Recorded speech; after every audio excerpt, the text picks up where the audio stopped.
Hey, Go developers, welcome back to Anophel.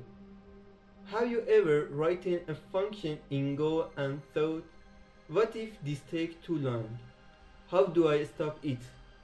Maybe you're calling an external API, processing data, or waiting a slow database query.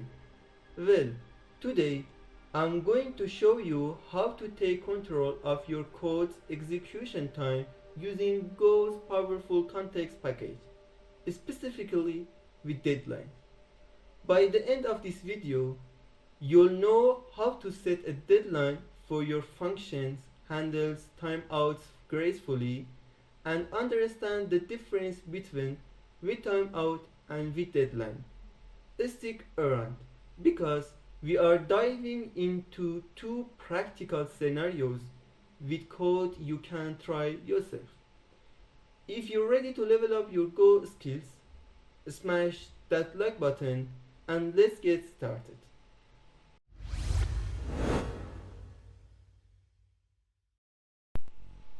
Here's the plan. We'll simulate a function called work that takes 100 milliseconds to complete. In scenario 1, we'll give it enough time to finish. In scenario 2, we'll cut it short and see what happens. Then we'll compare WithTimeout with WithDeadline and share a cool fact about how they work under the hood. Finally, I'll show you how to write the code step by step so you can following along. Let's set the stage. Imagine we have a function called work that takes about 100 milliseconds to finish. Maybe it's fetching data or doing some computation. We want to make sure it entire completes on time or gets cancelled if it runs over. We'll test this function in two scenarios, giving it enough time with a 150 milliseconds deadline, giving it not enough time with a 50 millisecond deadline. Let's jump into the code and see what happens.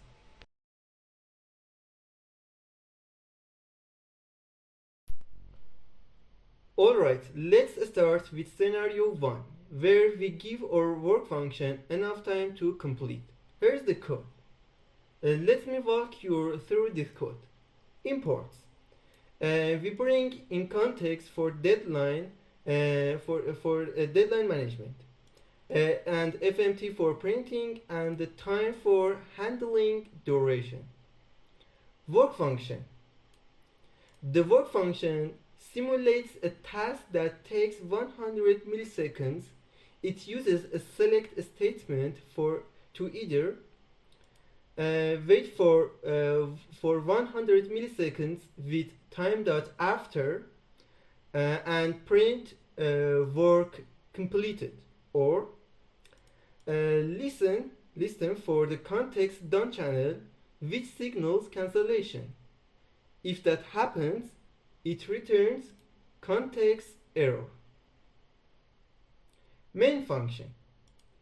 We create a context with context.WithDeadline.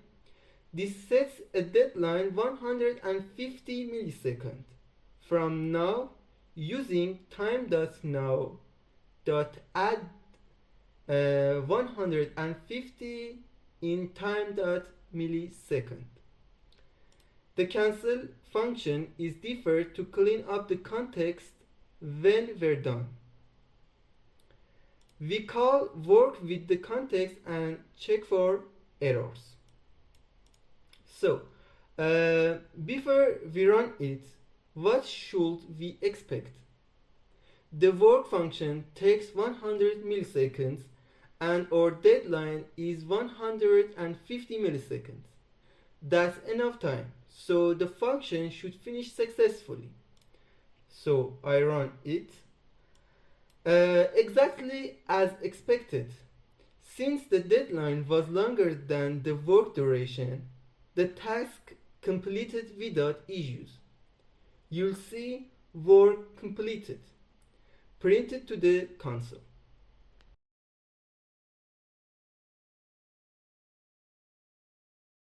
Now let's make things interesting. In scenario 2, we will set a deadline of only 50 milliseconds to short for our 100 millisecond work function. Here is the updated code. The only change here is in the main function.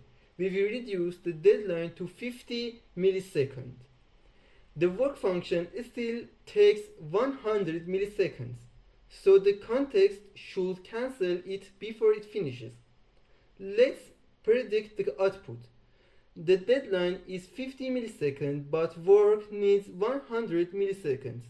The context will hit its deadline first, triggering the done channel and cancelling the function. So I run it, boom.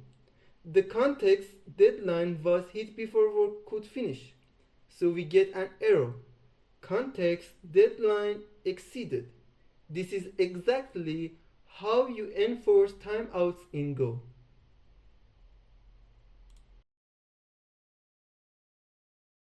Now you might be wondering, what's the difference between context.WithTimeout and context.WithDeadline? Good question.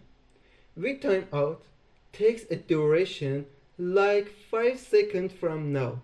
It is super convenient for relative time limits.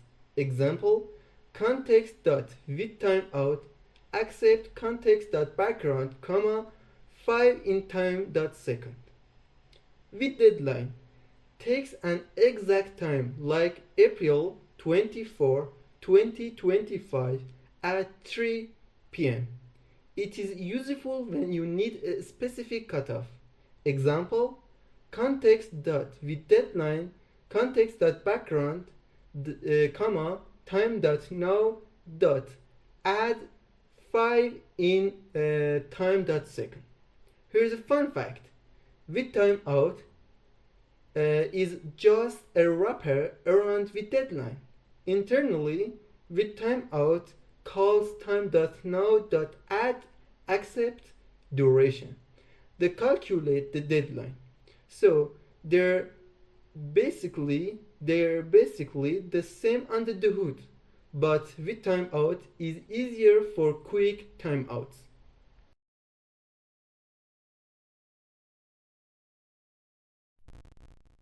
So, when should you use deadline in Go? When calling external APIs that might hang, for database queries that could take too long, for any long-running task where you need to enforce a time limit. Always diff a cancel function to clean up your context and avoid resource leaks. And if you're working in a concurrent program, pass the context to coroutines to propagate cancellation. That's it for today's deep dive into controlling deadlines in Go. Now you know how to use context.WithDeadline and WithTimeout to keep your functions and a tight leash.